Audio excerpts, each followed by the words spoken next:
Welcome everyone. Welcome back to the show. It's your host Danny Haifong. Bienvenidos a todos, bienvenidos de nuevo al programa. Soy vuestro anfitrión, Danny Haifong. Hoy me acompañan dos buenos amigos del programa, el coronel Lawrence Wilkerson y Larry Johnson. Caballeros, me alegra veros otra vez. Muy bien, encantado de estar con vosotros, aunque haga calor. Encantado también de estar con los dos. Bueno, ¿qué os parece si empezamos hablando de cómo se está contando ahora mismo la historia en el frente de Irán? Según la versión que llega desde Estados Unidos, Donald Trump había ordenado un ataque que debía llevarse a cabo hoy o mañana.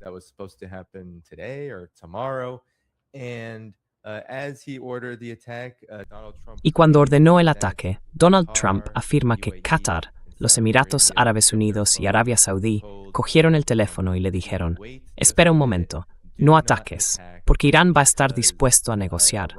Deberías retrasarlo, de hecho. Y entonces el New York Times escribió sobre ello. Dijeron que Trump amenaza a Irán y luego se echa atrás, todo en el mismo día, que se adelantó un poco al martes de tacos. Y en esto, voy a buscarlo para que me des tu opinión, Larry. Perdón, artículo equivocado, foto equivocada. Ya llegaré a eso más tarde. Solo diré que es una mentira, pero voy a explicar por qué lo es. Sí. A ver, aquí está el artículo. Dice: Trump amenaza a Irán y se echa atrás, todo en el mismo día. Pero en este texto citan a un funcionario militar estadounidense que afirma que, más que ser el Golfo quien convenció a Donald Trump de no hacerlo, en realidad fueron las capacidades militares de Irán y el hecho de que habían logrado seguir las operaciones militares de Estados Unidos, incluidas las aéreas, con más precisión y por tanto con más letalidad. Es decir, que los cazas podrían ser derribados. Así que, Larry, ¿por qué no nos ayudas a entender qué es exactamente lo que ha pasado aquí? Porque parece que hay pánico por todas partes, a pesar de la confianza de Trump en que puede atacar a Irán en cualquier momento.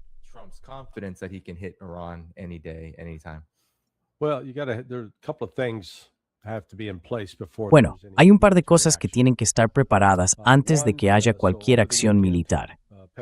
Primero, durante el fin de semana, el Pentágono emitió una orden de detener movimientos.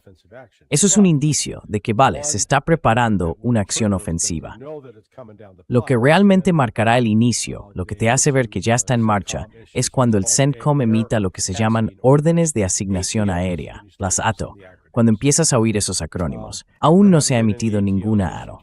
Por eso digo que esa idea de que estaban listos para atacar ayer es una completa tontería.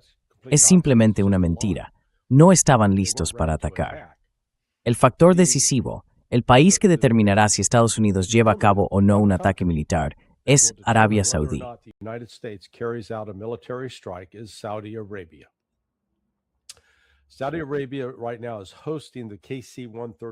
Arabia Saudí, ahora mismo, está alojando a los aviones cisterna KC-135. Están basados en la base aérea del Príncipe Saud, justo a las afueras de Riad. ¿Y por qué es eso importante? Pues bien, la mayoría de los aviones de combate, especialmente los F-35, están desplegados en Jordania e Israel, hasta donde yo sé. Tienen un radio de combate de unos 880 kilómetros. Quizás si van con poca carga, puedan llegar a unos 960, pero en general, entre 800 y 960 kilómetros. Bien, echad un vistazo al mapa. Señoras y señores, miren sus mapas. Fíjense en dónde está la base aérea Muwafaq al-Salti, en Jordania, justo a las afueras de la capital. Y ahora vayan hasta Riad. Hay más de 1,280 kilómetros de distancia. Eso significa que esos aviones van a tener que repostar incluso antes de acercarse a menos de 500 kilómetros de Riad.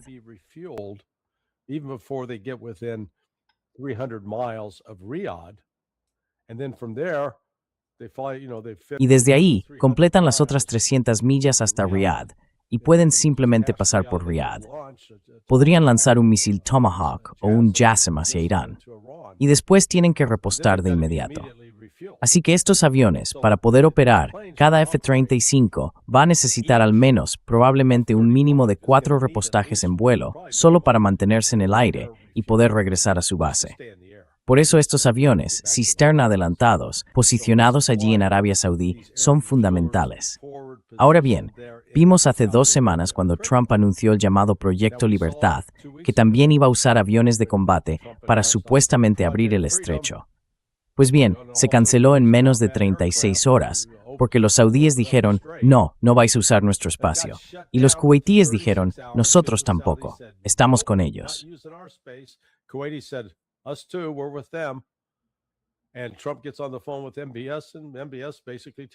Y Trump llama por teléfono a MBS, y MBS básicamente le dice que se olvide.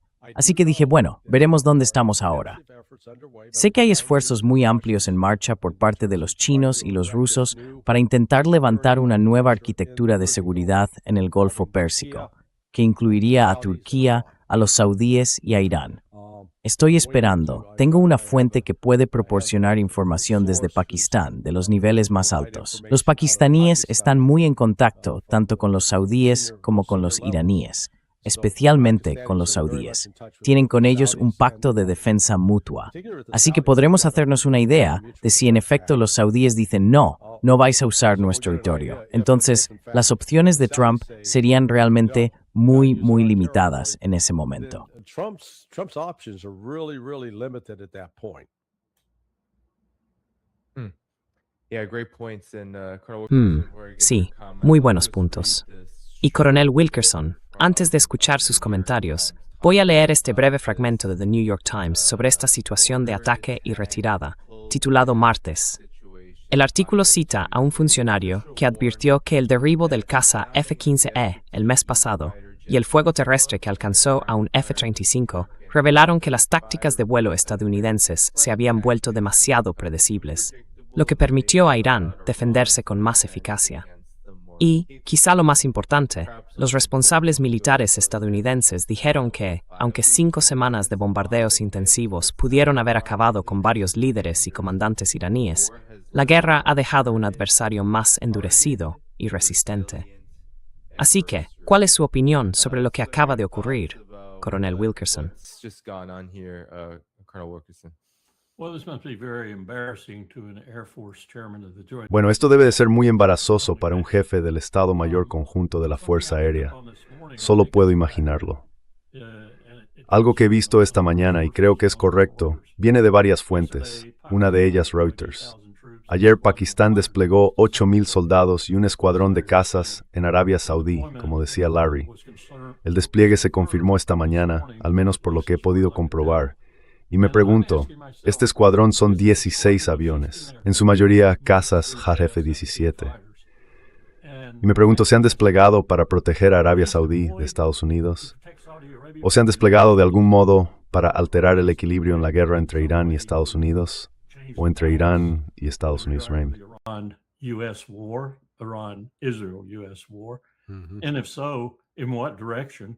Y si es así, ¿en qué dirección, sobre todo en lo que respecta a Israel?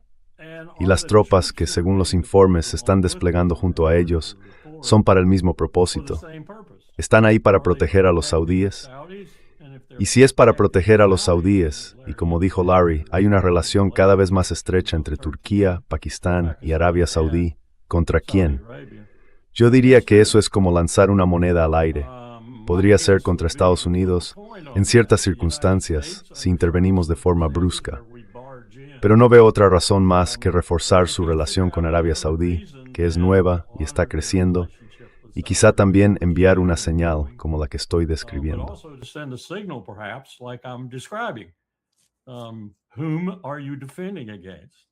¿Contra quién te estás defendiendo y a quién estás protegiendo los saudíes? Si yo fuera Pakistán, creo que sería muy prudente a la hora de decidir eso. No estoy tan seguro respecto a Mohammed bin Salman, porque creo que él ya ha tomado sus decisiones y quizá las veamos aquí. En cuanto al acuerdo, si es que puede llamarse así, la información que salió esta mañana es que no hay ningún acuerdo en absoluto en lo que respecta a las negociaciones. Los iraníes han dicho, ¿queríais hablar del tema nuclear? Nosotros nos negamos a hablar del tema nuclear y respondimos, bueno, pues ¿qué se le va a hacer? Hablaremos de ello con bombas. Eso es una cita literal de un alto funcionario.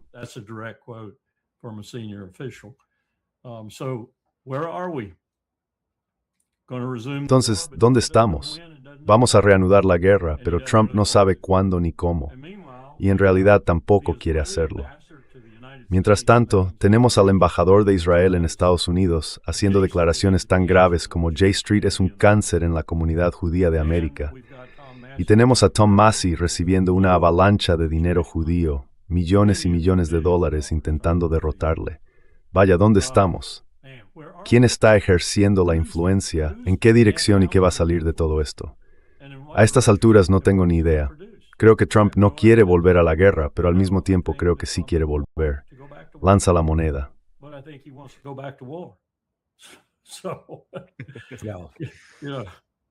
Toss the coin.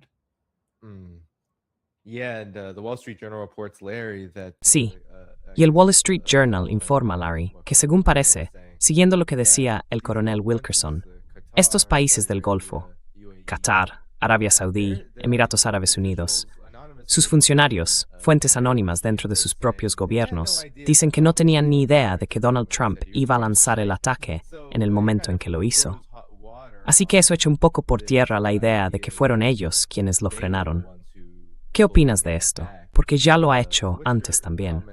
No hace tanto, me parece que hablaba de retrasar ataques precisamente por los países del Golfo.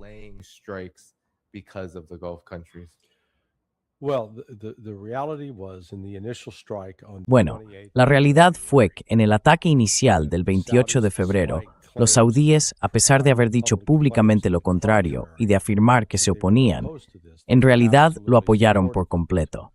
Así que sabían lo que se avecinaba. Apostaron a que Estados Unidos cumpliría su promesa de protegerlos, porque el país había desplegado baterías de misiles Patriot y también algunos sistemas THAAD en la zona. Todos actuaban bajo la suposición de que Estados Unidos cumpliría su promesa de protegerlos. Bueno, al final, eso resultó ser una completa mentira. Sí. Y como resultado, Arabia Saudí sufrió daños bastante importantes, aunque no tan graves como Qatar. Qatar salió realmente mal parado por la destrucción de ese radar valorado en más de $1,000 millones en Al Udeid, junto con varios otros sistemas de radar. Y hubo otro, también de $1,000 millones, no sé si estaba en Kuwait o en Arabia Saudí, pero también fue destruido. Uno en Bahrein también. ¿Era en Bahrein? Sí, había uno ahí. No sé si era además de lo que acabas de decir. Sí, bueno, quiero decir, había al menos 5 o 6 sistemas de radar distintos, todos integrados para la defensa aérea. Y claro, en cuanto esos fueron destruidos, se acabó la defensa aérea. Llegaron al punto en que algunos de esos radares eran eliminados por drones que volaban tranquilamente y de repente, ¡boom! Así que eso fue un toque de atención para los saudíes. Y luego, como mencioné antes, lo vimos hace un par de semanas, cuando pusieron fin a la Operación Proyecto Libertad. Lo que no sé ahora mismo es si los saudíes van a mantenerse firmes en eso, si realmente han tomado la decisión de seguir adelante y confiar en los chinos y en los rusos para asegurarse de que no van a ser atacados.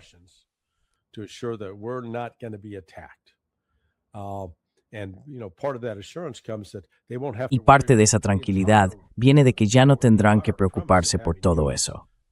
Antes, el objetivo principal de tener tropas estadounidenses desplegadas en la región era atacar a Irán.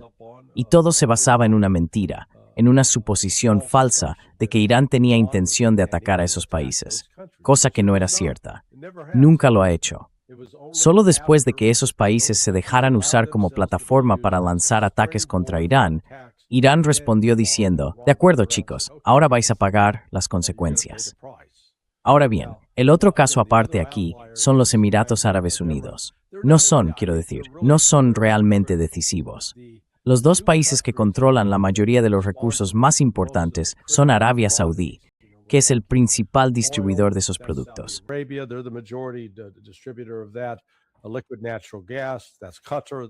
El gas natural licuado, eso es Qatar, son los principales distribuidores de ese recurso. El azufre sobre todo viene de Arabia Saudí, y luego el helio y la urea, eso sale de Qatar. Así que entre esos dos países, en cuanto al impacto económico global, son fundamentales. Ahora mismo, Qatar es el que más está sufriendo, porque parte de su infraestructura está muy dañada. Podrían pasar años antes de que recupere su capacidad de producción, lo que significa que el mundo se enfrenta a ciertas carencias globales durante un tiempo. Pero parece que tanto los saudíes como los cataríes han llegado a la conclusión de que, ya sabes, alinearse con Estados Unidos trae demasiada presión. No pueden protegerlos. Es como cuando la mafia aparece en tu pizzería.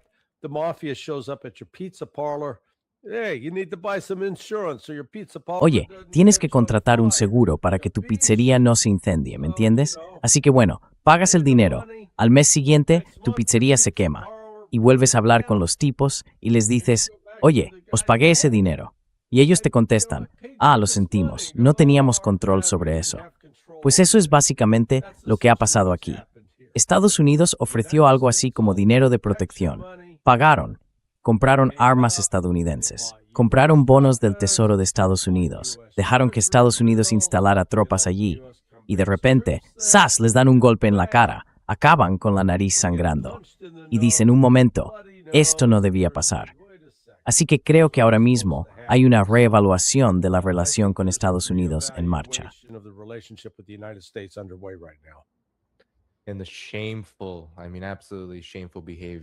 Y el comportamiento vergonzoso, absolutamente vergonzoso, del ejército estadounidense, huyendo a hoteles y zonas civiles para evitar el mismo ataque que fue ordenado por Estados Unidos, para evitar la represalia por su propio ataque.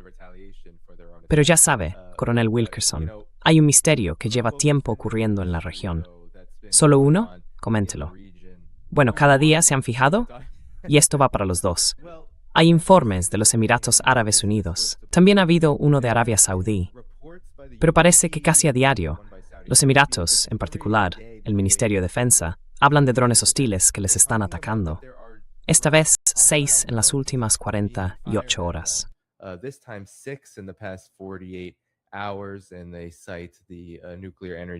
Y mencionan la planta de energía nuclear del 17 de mayo, que fue alcanzada al principio. No parece que estos drones estén causando muchos daños, pero no se sabe quién los está lanzando. Y ya sabes, Nadia, al principio se culpaba a Irán. Vale, Irán está detrás de esto, pero ahora incluso Emiratos Árabes Unidos se ha echado atrás. Solo dicen que viene desde la zona de la frontera occidental y que no saben quién lo hizo. Están investigando quién fue. Así que, ¿tienes alguna idea de lo que está pasando aquí? Es una forma de intentar provocar que la guerra vuelva a empezar. No parece que lo estén consiguiendo muy bien. Pero, Coronel Wilkerson, empiezo con usted y luego Larry, si quiere añadir algo. Bueno, mi primera suposición sería Israel. Well, my first guess would be Israel. Very first guess. Second and third guess, too. Primera suposición, segunda y tercera también. Cualquier cosa que puedan hacer para agitar las aguas. Mientras tanto, esta mañana salió un informe en Haaretz en el que se citaba al ejército israelí. No sé quién era exactamente, pero sonaba como alguien de alto rango. A ver si lo entiendo bien.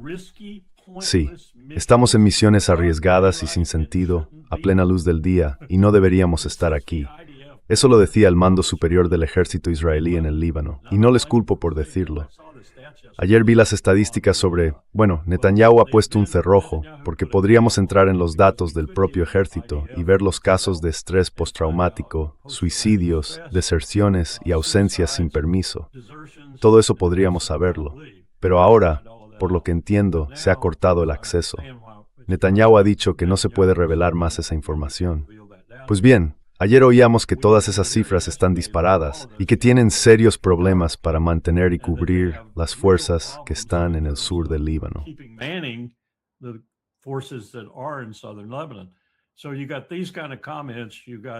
Así que tienes ese tipo de comentarios y también los otros, o en realidad, la situación tal como es. En otras palabras, lo que tienes es otro julio de 2006 o incluso otro 1982 en el Líbano para las fuerzas de defensa de Israel. En resumen, les están pasando por encima. Y con todo lo demás que está ocurriendo, Netanyahu empieza a ponerse un poco desesperado. Creo que está haciendo todo tipo de cosas, y por eso dije lo que dije sobre los drones, para agitar las aguas y asegurarse, primero, de que Trump no se retire, que siga con este conflicto y cumpla su sueño final, y segundo, que no se le forme una situación política desfavorable que parece estar gestándose ahora mismo en Israel, para él personalmente. Así que atentos a cualquier cosa que salga de Israel en este momento, porque van a intentar agravar esta situación de cualquier manera posible.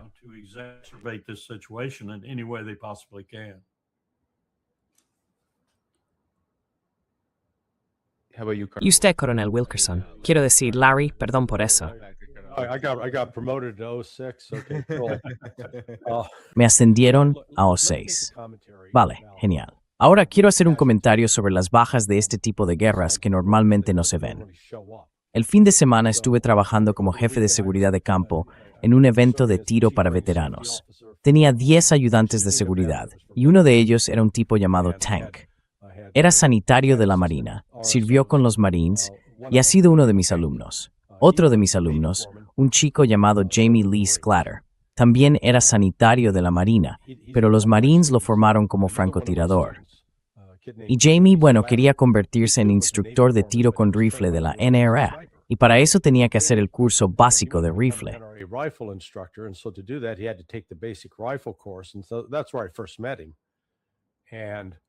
Y así fue como lo conocí por primera vez. Y cuando le pregunté por su experiencia, la minimizó.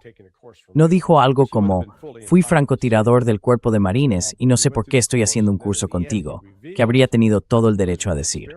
Pero hicimos el curso y al final me contó cuál era su verdadera experiencia.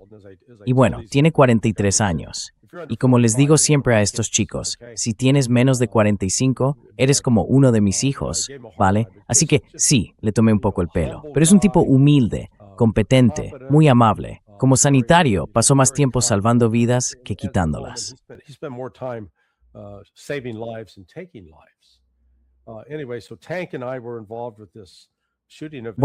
El caso es que Tank y yo participamos en un evento de tiro el domingo. Nos despedimos y yo llevaba como 5 minutos en el coche cuando de repente se enciende mi teléfono. Era Tank, llorando, porque acabábamos de enterarnos de que Jamie se había suicidado ese mismo domingo. Entonces empecé a investigar un poco y resulta que desde que comenzó esta guerra global contra el terrorismo hace 25 años, han sido 147,000 los soldados, marineros y marines que se han quitado la vida. Ese número es mayor que solo perdimos 110,000 marines en la Segunda Guerra Mundial, en la Guerra del Pacífico, entre marines y ejército, en batallas como Guadalcanal o Iwo Jima. Tenemos más muertos por suicidio que en aquellas batallas. Y las muertes por suicidio superan ya a las de todos los que han caído desde Vietnam, en Irak y en las 2 intervenciones en Afganistán, Siria y Somalia.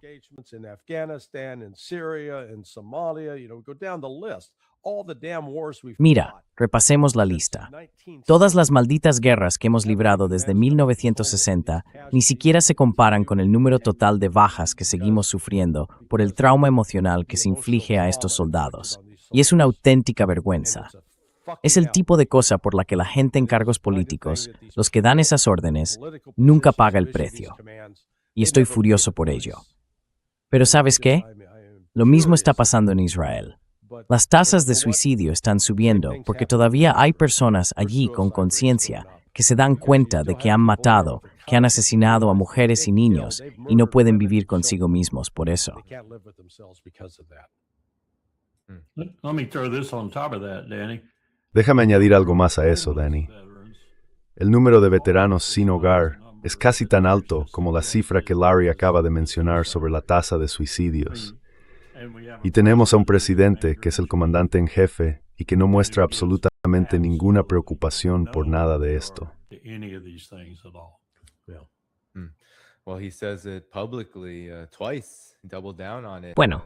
Él lo dice públicamente 2 veces, insiste en ello, que ni siquiera tiene en cuenta la situación económica de la población en general cuando decide qué va a hacer respecto a una guerra, y en particular, una guerra con Irán.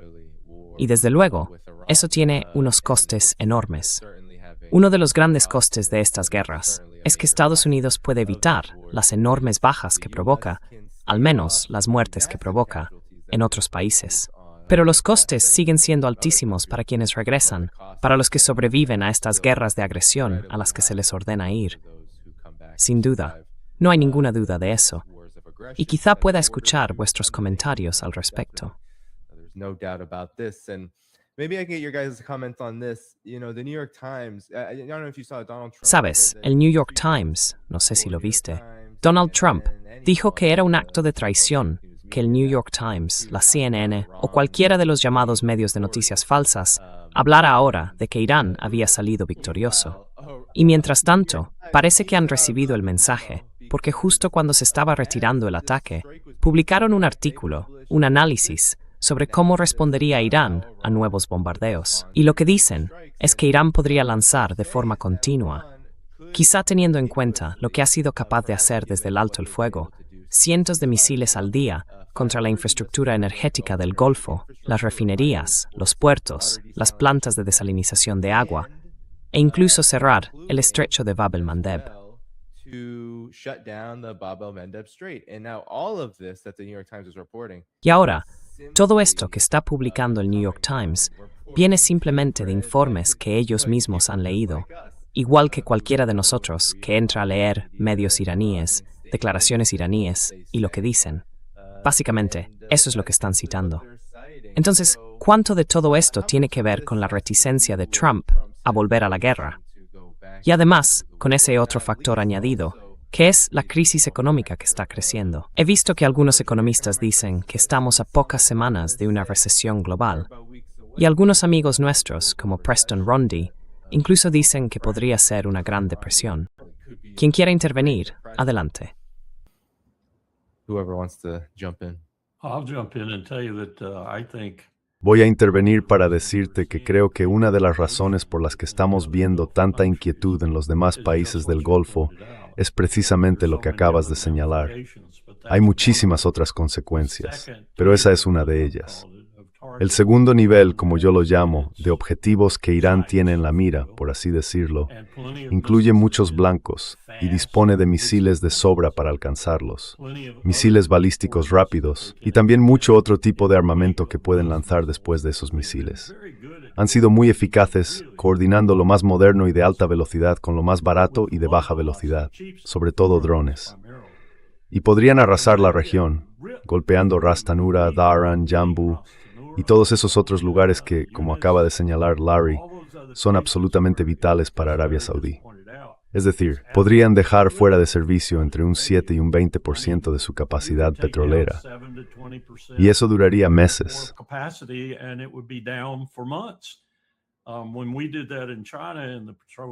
Cuando hicimos eso en China, en el ejercicio de interrupción del petróleo, Ras Tanura, por ejemplo, en aquel momento, que era mucho más productiva entonces que ahora, estuvo parada más de 6 meses. Así que se perdió una enorme capacidad. Y hoy no existe realmente la capacidad de compensar eso como hicimos en aquel ejercicio, salvo quizá desde Rusia o tal vez desde Estados Unidos. Pero ¿por qué iban a querer hacerlo si están obteniendo grandes beneficios? Quizá, con el tiempo, una recesión o incluso una depresión global los obligaría a algo así. Pero sería realmente traumático para la región y para el mundo si Irán se viera forzado por las circunstancias actuales a atacar ese segundo nivel de objetivos, y si lo hiciera con la misma devastación con la que golpeó el primero. Y creo que lo harían.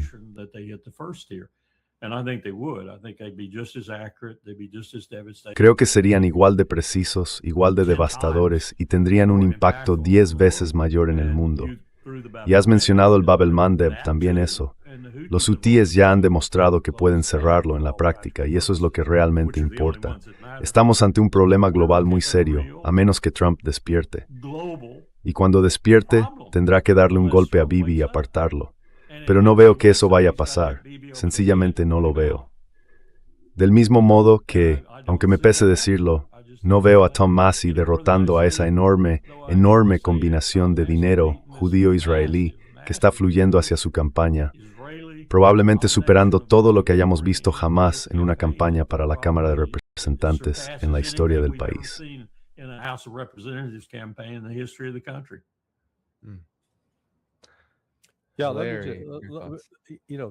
Aquí estamos ante una desconexión real entre los mercados, los de materias primas, el del petróleo, los financieros y lo que está ocurriendo de verdad en el mundo.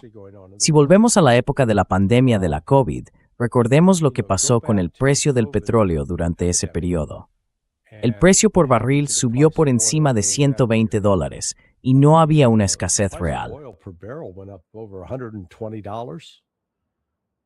And there wasn't an actual shortage. I mean, the production, the oil wells were still pumping. Creo que la producción, los pozos de petróleo, seguían bombeando. La infraestructura de los pozos seguía intacta. Y aún así, el mercado reaccionó, madre mía, como si fuera a producirse una escasez increíble. Pero de nuevo, ni siquiera ese análisis tenía sentido, porque si la gente se quedaba en casa y no iba a trabajar, la demanda real de petróleo iba a bajar, no a subir. Así que el mercado debería haber reaccionado de otra manera, y no lo hizo. Ahora sí estamos viendo escasez real, quiero decir, una interrupción de al menos un 20%, si no más, del suministro mundial de petróleo. Y ese suministro se ha cortado. Así que ahora estamos afrontando una reducción del 20%. Eso no se puede revertir de un día para otro. Aunque por arte de magia, la producción de petróleo volviera al nivel que tenía el 27 de febrero, seguiríamos enfrentándonos a entre 6 y 8 semanas de escasez. You'd still be looking to 6 to 8 weeks of shortages. And what's the price of oil doing? It's up a little bit. ¿Y qué está pasando con el precio del petróleo? Ha subido un poco, $110, 110. No refleja con precisión lo que debería reflejar para empezar. Luego está la combinación de esas materias primas que se han visto interrumpidas en el Golfo Pérsico. Si miras la combinación de urea y azufre, son esenciales para fabricar fertilizantes. Esenciales. El helio fundamental para los chips informáticos. El 44% del suministro mundial sale del Golfo Pérsico y ahora no está saliendo. Y entonces, ¿qué dicen? ¿Que hay una posibilidad de recesión? Tonterías. Ya está en marcha. Por el amor de Dios, estamos aquí engañándonos, mintiéndonos a nosotros mismos, pensando que tendremos suerte si solo nos toca una recesión. Porque la recesión ya ha empezado. La verdadera pregunta es si esto va a convertirse en una depresión. Y dentro de todo esto se dice, bueno, Estados Unidos, ya sabes, es nuestra economía.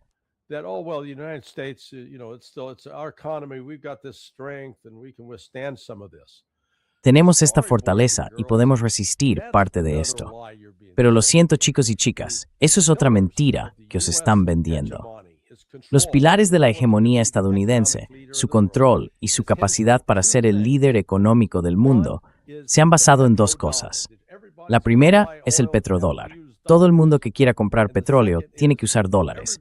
Y la segunda, que hay países extranjeros que compran nuestros bonos del tesoro, lo que nos permite seguir gastando como un marinero borracho en un burdel de Manila.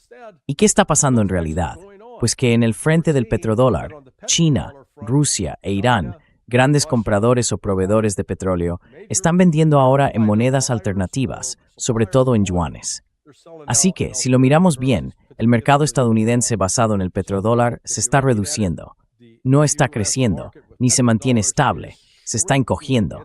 Quizá no muy rápido, pero sigue contrayéndose. ¿Y qué pasa con los bonos del Tesoro de Estados Unidos?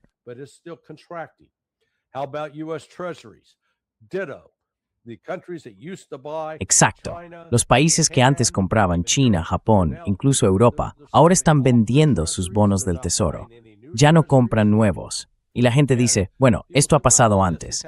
Pero nunca antes la economía de Estados Unidos había dependido tanto de seguir vendiendo estos bonos a otros, porque nuestra deuda se acerca ya a los $40 billones. Y eso se ha acelerado en los últimos 16 meses. Cuando Donald Trump asumió el cargo, era de 37 billones. A finales de ese año, llegó a 38 billones. 77 días después, subió por encima de los 39,2 billones. Y apuesto a que para finales de junio estaremos hablando de 40 billones.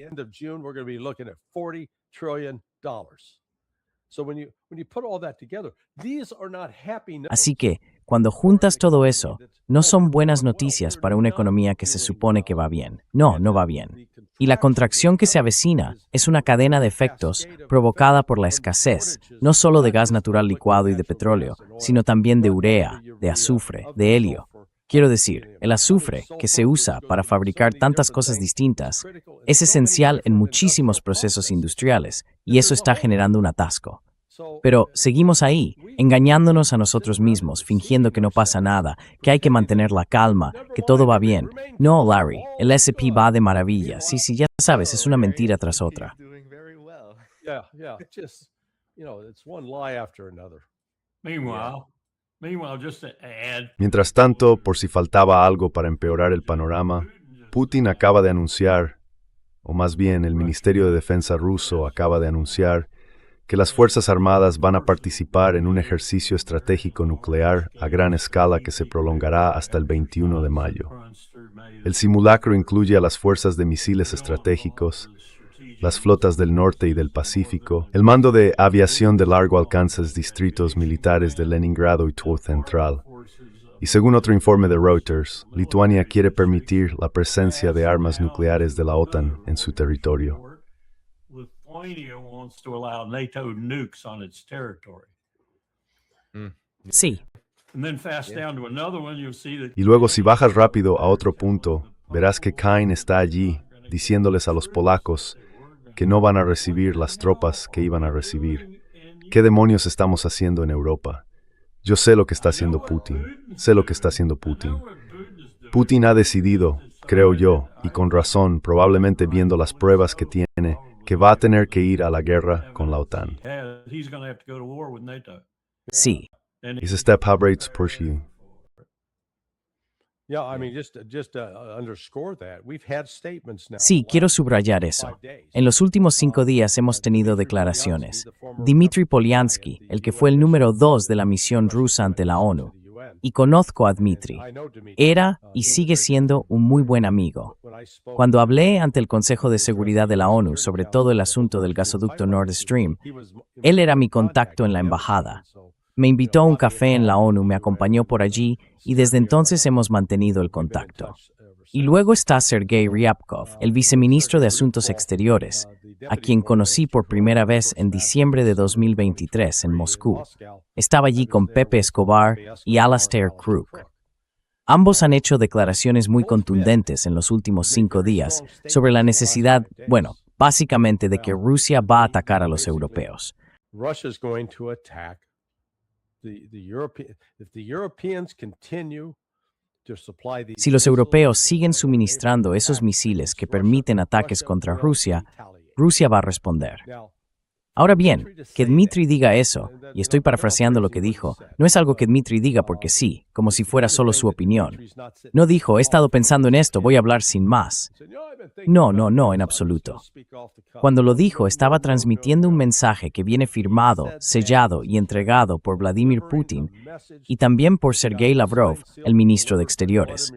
Y el hecho de que ambos estén lanzando ahora un mensaje coordinado, Occidente haría bien en prestar muchísima atención, porque creo que hay bastantes probabilidades de que en un plazo de 3 meses haya un ataque ruso contra las instalaciones de producción de fábricas de drones en Europa que están participando en el suministro de drones a Ucrania. in Europe that are involved with supplying drones to Ukraine.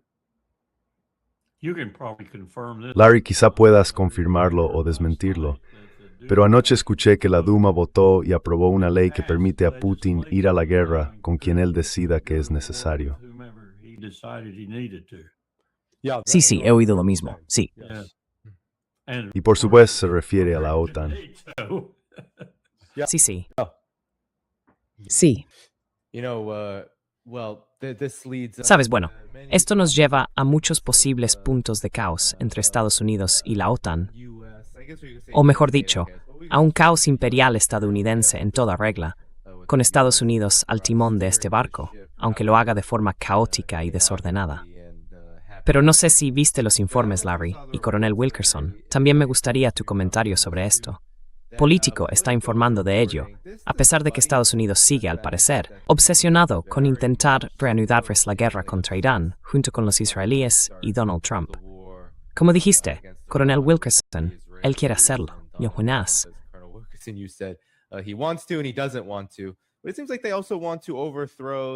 Pero parece que también quieren derrocar al gobierno cubano mediante una posible operación militar. Según Político, Trump y sus asesores están frustrados porque su campaña de presión, intentar bloquearlos, cortarles el suministro de combustible, imponer sanciones económicas y todo eso, no provocó un cambio de régimen. Lo cual es curioso, porque Cuba lleva viviendo esto desde hace muchísimo tiempo. Pero ese es el informe de Político. Sí, Trump podría realmente atacar Cuba. Eso apareció en Político. Larry, dime, ¿cómo puede siquiera ocurrir algo así? Larry, how does even such a thing occur? Because there are a group of Republicans. Porque hay un grupo de republicanos, algunos muy influyentes dentro de Washington, dentro del Congreso, que tienen miedo de lo que esto pueda significar para sus perspectivas políticas en las elecciones de mitad de mandato. Aunque mucha gente que ve este programa diga, a los políticos no les importa su escaño, y cosas así. En realidad, a los congresistas sí les importa. Les gusta mantener su puesto, salvo que tengan una buena puerta giratoria esperándoles. Pero si quieren volver a presentarse, quieren conservar su escaño. Y hay algunos que no ven que una guerra contra Cuba les vaya a traer ningún beneficio. Pero, ¿qué opinas de este informe que sugiere que podríamos estar ante una guerra contra Cuba al mismo tiempo que continúa la guerra contra Irán?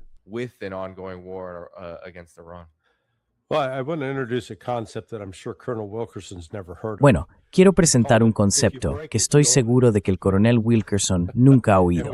Se llama Si lo rompes, es tuyo. Y le dejaré que hable largo y tendido sobre eso, sobre lo que ya sabes, Colin Powell intentó advertir a George W. Bush acerca de los peligros de entrar en Irak. Mira, militarmente sí, tenemos una fuerza muy superior a la de Cuba. Vale, entramos y quitamos al gobierno. ¿Y después qué? Entonces pasa a ser nuestra responsabilidad, y cualquier gobierno que se instale después será visto como un títere de Estados Unidos. Y hay suficientes cubanos en Cuba, y el terreno es lo bastante denso y complicado como para que las operaciones guerrilleras continúen, y hay ataques contra Estados Unidos. Así que el país acabaría metiéndose en un pequeño atolladero que sinceramente no necesita en absoluto.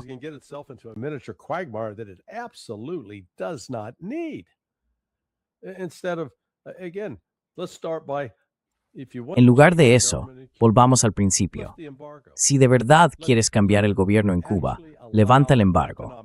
Permite que la actividad económica fluya de verdad. Entonces lo que pasa es que el gobierno ya no puede culpar del fracaso de la sociedad a esas sanciones externas. Tendrán que asumir la responsabilidad ellos mismos. Pero no, Estados Unidos es demasiado estúpido para hacer eso. Siempre nos hemos asegurado de mantener un enemigo externo contra el que Cuba pueda luchar. Así que de nuevo, no sé cuál es el plan. Vale, sí, quizá podamos enviar fuerzas de operaciones especiales para derrocar a un gobierno existente. ¿Y después qué? ¿Y después qué? En ese momento tendremos que suministrar el agua, la electricidad, la comida. Mientras estamos un poco distraídos en Asia Occidental, eso es una locura.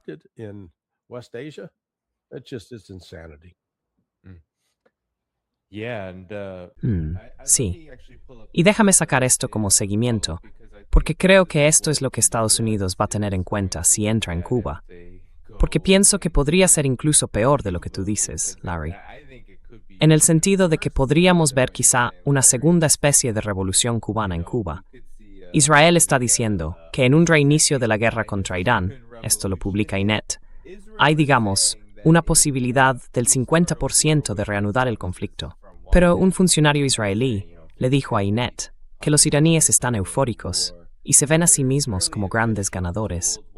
Trump solo está amenazando con la guerra, pero en realidad no quiere verse envuelto en nuevas hostilidades. Los iraníes no están dispuestos a darle a Trump nada de lo que él quiere.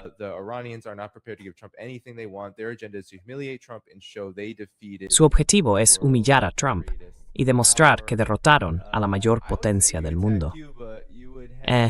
Yo diría que si atacas Cuba, te vas a encontrar con muchos jóvenes frustrados por las sanciones, por las dificultades del desarrollo económico allí, con unas perspectivas que se están agotando, si no completamente desaparecidas.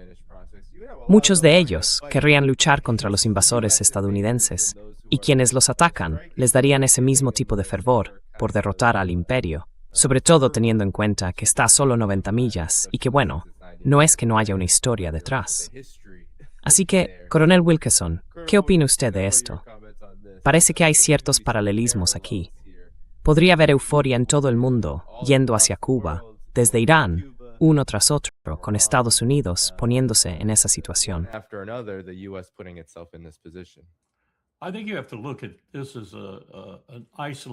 Creo que hay que ver esto como un caso aislado, pero también, como tú señalas, como un caso conectado. El caso aislado es lo que está ocurriendo ahora mismo en torno a Trump.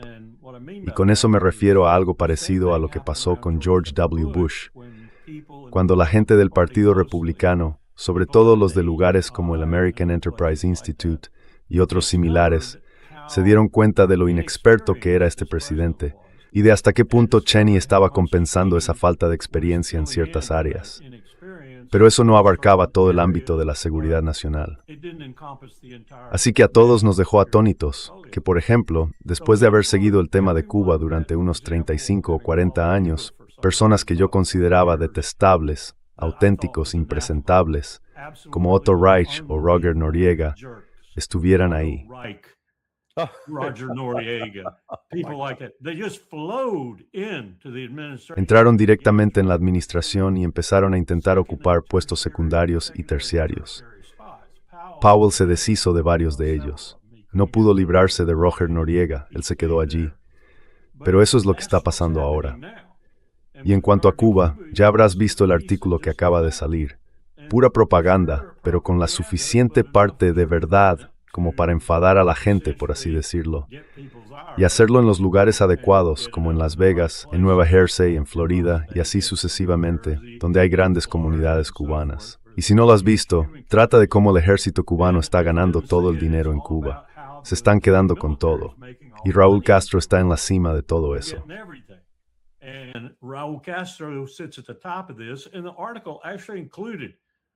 Y el artículo incluía un diagrama de red con toda la gente, los Ramírez, los Fernández y todos los demás que están haciendo fortunas. En Cuba no hay nadie que esté ganando una fortuna con este circuito que se ha montado. Así que ahora estas personas están aprovechando el vacío que ha creado Trump. Y lo ha hecho con una especie de capa en la parte superior de ese vacío que dice: estoy dispuesto a ir a la guerra con quien sea. Porque, Danny, estamos haciendo lo mismo otra vez con Groenlandia. Lo estamos haciendo con Cuba, como tú señalabas. Lo estamos haciendo con Irán, de forma directa. Y puede que volvamos a hacerlo con Irak, si Israel sigue construyendo bases allí con nuestra ayuda.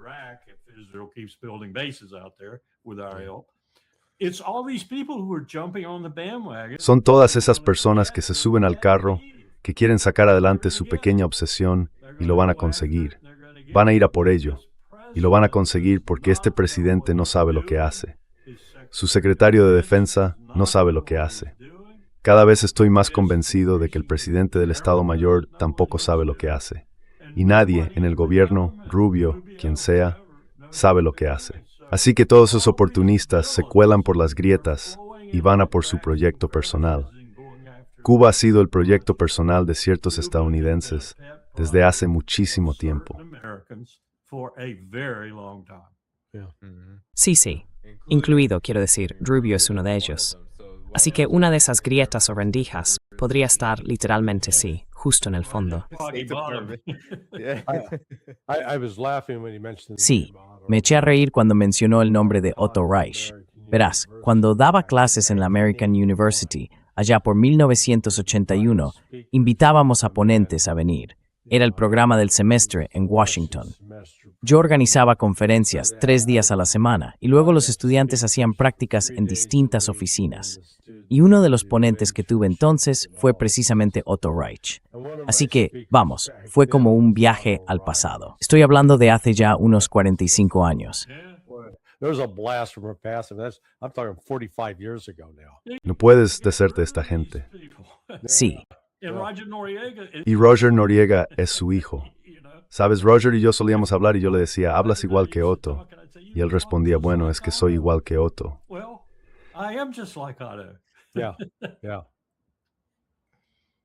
Sí. Bueno, tenemos algo que está ocurriendo, señores, y me gustaría conocer su opinión. Me refiero al viaje que está realizando ahora mismo Vladimir Putin a China, acaba de llegar a China. Y tengo curiosidad, mirad, os voy a mostrar la recepción. Este es el vídeo de cómo fue recibido, muy parecido en muchos aspectos a la de Trump, pero en este caso fue recibido por Wang Yi, el ministro de Asuntos Exteriores. Y, a diferencia de lo que ocurre en muchos otros lugares del mundo, en China ser recibido por el ministro de Exteriores como Wang Yi es en realidad un honor mayor que ser recibido por el vicepresidente, que fue lo que le ocurrió ayer a Donald Trump. Pero, en muchos sentidos, la recepción fue muy similar. Al mismo tiempo, hay mucho sobre la mesa para debatir y mucho que va a suceder. Así que quizá Larry y después el coronel Wilkerson, ¿qué opinan sobre la importancia de esta reunión, especialmente por el momento en que se produce? Llega apenas unos días después de que Donald Trump regresara de Pekín.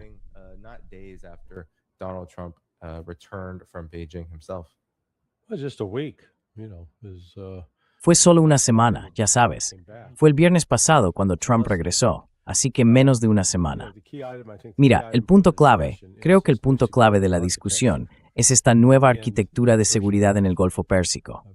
Porque ya sabes, creo que los servicios de inteligencia rusos y chinos están observando con mucho cuidado lo que va a hacer Estados Unidos.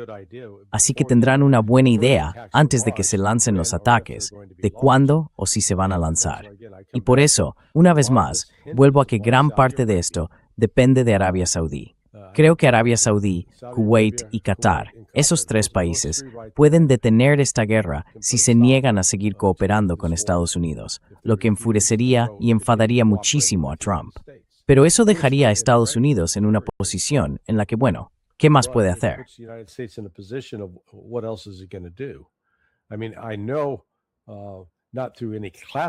Quiero decir, no lo sé por ninguna información clasificada, sino por pura casualidad, por tener un vecino, o más bien un amigo de un vecino que vive un poco más arriba. Es piloto, un piloto privado. Pero su hijo, estuve hablando con él el otro día, y me dice, mi hijo vuelve a casa la semana que viene del frente en Oriente Medio. Le pregunté, sí, ¿dónde está destinado? Y me dice, en la base aérea del Príncipe Sultán. Le pregunté, ¿y a qué se dedica allí? Y me dice, vuela aviones KC-135. Vuelve la semana que viene porque su mujer va a tener un bebé por cesárea, así que le han dejado salir. Y aunque el hijo ha sido muy prudente con lo que le ha contado a su padre, el mensaje de fondo es claro. Ese lugar es peligroso y nada hospitalario. Así que, si los saudíes empiezan a cerrar las operaciones aéreas estadounidenses allí, no va a poder mantenerse el ritmo. Esa guerra se va a ver, de hecho, empujó a mi discípulo diplomático.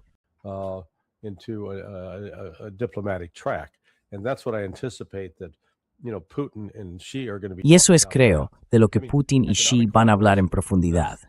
Me refiero a la cooperación económica. Ahí no hay desacuerdo, no hay nada que discutir. Rusia y China son socios plenos en ese tema. En cuanto a inmigración y trabajo, creo que ya han llegado al punto en que no hace falta visado para viajar de China a Rusia y viceversa. Así que, en mi opinión, el foco va a estar en cómo coordinan una estrategia para hacer frente a Estados Unidos, porque reconocen que Estados Unidos no está bajo un liderazgo estable. Más bien, todo lo contrario, diría yo. Coronel Wilkerson, ¿qué opina usted? Solo iba a añadir que acaban de publicar esto. En el nombre de Dios, la cuenta oficial en X de la Autoridad del Estrecho del Golfo Pérsico, la PGSA, ya está activa. Síguenos para recibir actualizaciones en tiempo real sobre el Estrecho de Hormuz, las operaciones y los últimos acontecimientos. Probablemente no habrían hecho eso sin coordinarse con China y con Rusia. Así que tienen su propio acuerdo funcionando en el estrecho, como si nosotros no estuviéramos allí.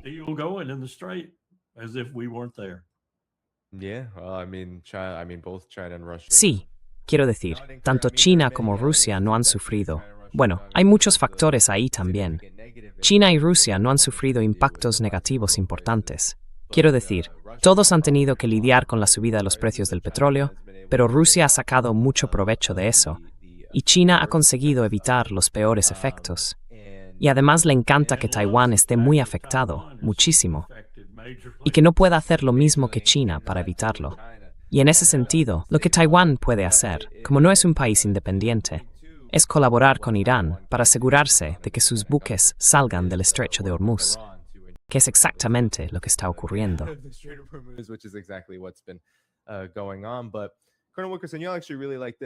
Pero, Coronel Wilkerson, a usted esto en realidad le gusta mucho. Yo he estado allí, de hecho. Una de las formas en que China ha conseguido evitar los peores efectos, o los más duros, de la crisis actual en el estrecho de Hormuz, ha sido gracias a su sector de energías renovables. Y aquí tenemos a ABC News. Es curioso, porque yo he estado exactamente en ese lugar, en la provincia de Gansu, en el extremo oeste de China, hablando sobre este auge de las energías renovables en el país. Y ahora voy a poner el vídeo porque me parece muy interesante. Es muy corto.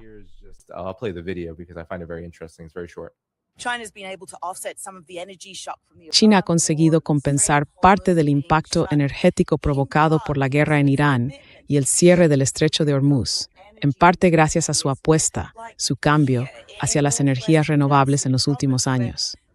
Por ejemplo, aquí, en el noroeste de la provincia de Gansu, se levanta esta enorme planta solar termoeléctrica en medio del desierto.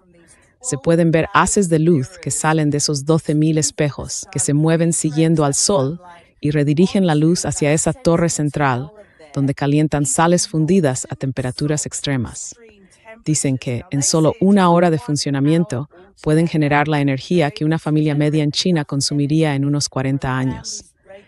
De hecho, aseguran que la torre, por sí sola, produce suficiente energía para abastecer el equivalente a la ciudad de Aspen, en Colorado, durante 1 año.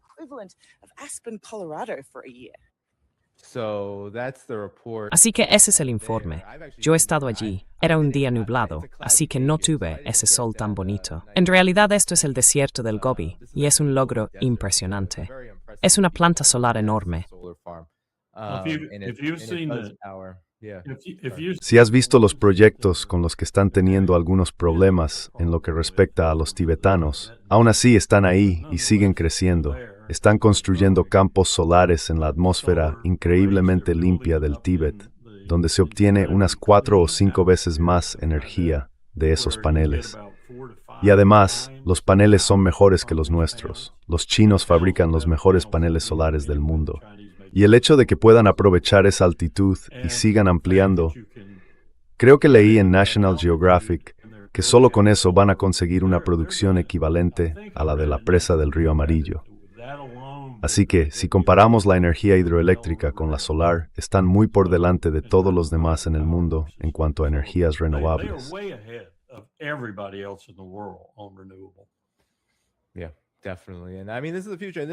Sí, totalmente. Y bueno, esto es el futuro. Es más o menos hacia dónde vamos. Creo que Rusia y China, ya sabes, Rusia tiene mucho petróleo, así que no necesita hacer este cambio de la misma manera. Pero sabemos que la cooperación entre Rusia y China es total, en todos los ámbitos. Y además comparten una frontera enorme. De hecho, a lo largo de esa frontera, China produce muchas de estas cosas. Fabrica muchos trenes. En la provincia que limita con Rusia, producen trenes, sistemas de transporte y todo tipo de infraestructuras de este tipo, de las que Rusia se beneficia claramente. Así que, Larry, ¿tienes algún comentario sobre esto? Larry, any comments that you have on this? Bueno, es solo un recordatorio, ya sabes, Pepe. Si viste el documental que hizo sobre su viaje por la antigua nueva ruta de la seda, otra vez se ve el impresionante avance tecnológico de China. Esto nos lleva a aquella reunión entre Trump y Xi. Xi fue muy claro al referirse a Estados Unidos como una potencia en declive. China es la potencia en ascenso. Y Trump, ya sabes, no captó el mensaje. Pensó, sí, está hablando de Biden. No, hombre, también hablaba de ti y de Estados Unidos. Me resulta fascinante, ya sabes, porque estoy en contacto con o escucho a varias personas que son, entre comillas, expertas en China.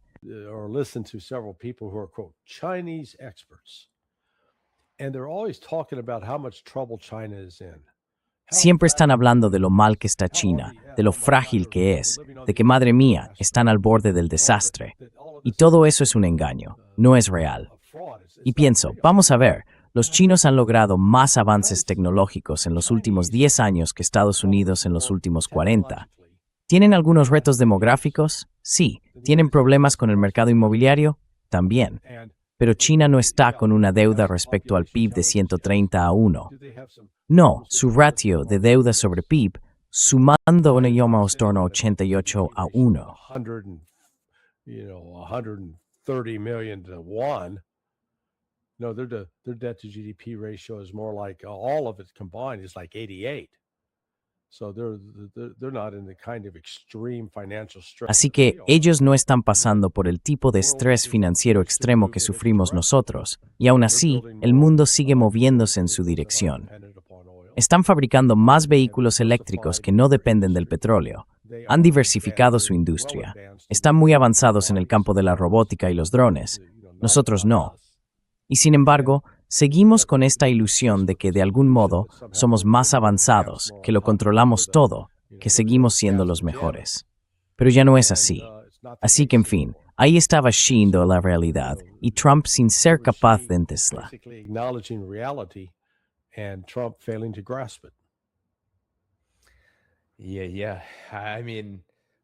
Sí. Quiero decir, China no tiene, como decías, Larry. Mencionabas antes los 40 billones de dólares de deuda del gobierno estadounidense y también muchos billones más de deuda corporativa. Y si bajamos al nivel individual, la deuda de las tarjetas de crédito, los préstamos para coches, las hipotecas, es una locura. También son billones en cada categoría. Todo eso son burbujas a ese nivel, aquí en la base. Pero bueno, ningún problema, ¿no? El futuro no es chino, según el Wall Street Journal.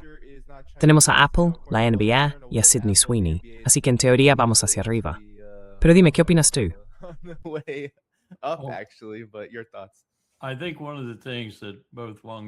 Creo que una de las cosas que preocupan tanto a Wang Yi como a Xi, y esto también lo he comentado en el grupo de expertos en la escuela central del partido, es que todo esto está ocurriendo, y está ocurriendo mucho más rápido de lo que incluso los propios chinos pensaban que iba a pasar. Y al final, cuando el imperio se dé cuenta de que está en esta situación tan lamentable, intentará detenerlo.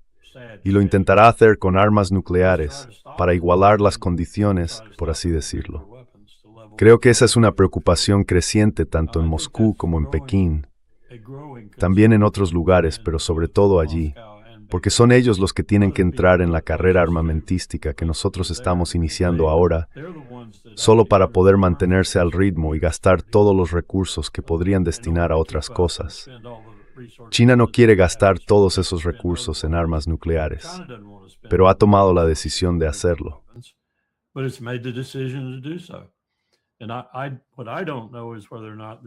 Y lo que no sé es si su decisión fue igualar al resto del mundo o simplemente igualarnos a nosotros. Creo que probablemente sea solo eso, igualarnos a nosotros. Porque si Rusia y China siguen tan unidas como los dientes, como dijo Miles, entonces no necesitan igualar a Rusia y a nosotros juntos. Pero aún así, estamos hablando de volver a algo parecido a los niveles de la Guerra Fría, con unas 30,000 cabezas nucleares. Y quizá no lleguemos tan lejos, porque estas malditas cabezas nucleares de hoy son mucho más potentes, mucho más precisas, y en la mayoría de los casos están conectadas a misiles mucho más rápidos que los de antes. Esto que estamos haciendo es algo muy, muy peligroso, y ellos lo saben, pero no saben cómo detenerlo. Y yo diría que para Xi Jinping, Wang Yi, Putin y otros, la gran pregunta en la lista de Sergei Lavrov es, ¿qué hacemos con esto?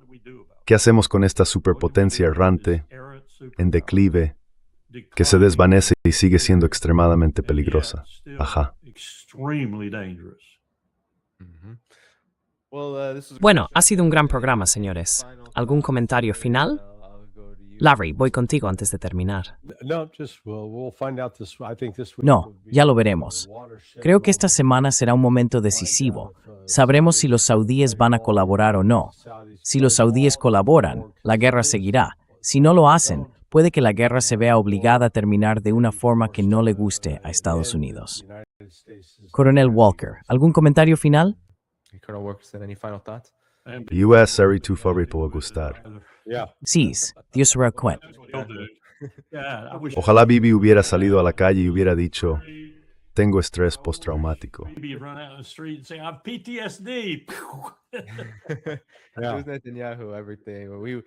Fue Netanyahu. Todo. Veríamos si todo estaría ardiendo. Muy bien, gente. Ha sido un gran programa hoy. Aseguraos de darle al botón de me gusta antes de iros. Eso ayuda a impulsar el programa. Podéis encontrar el blog de Larry Johnson, Sonar 21, en la descripción del vídeo aquí abajo. Todas las formas de apoyar este programa también están en la descripción. Patreon, Substack y mucho más. Mañana volveré a la 1 de la tarde, hora del este, a la misma hora, con nuestro amigo Scott Ritter. Muy bien, todos, nos despedimos juntos. Nos vemos mañana, 20 de mayo, a la 1 de la tarde, hora del este. Adiós. May 20th, 1 p.m. Eastern. Bye-bye.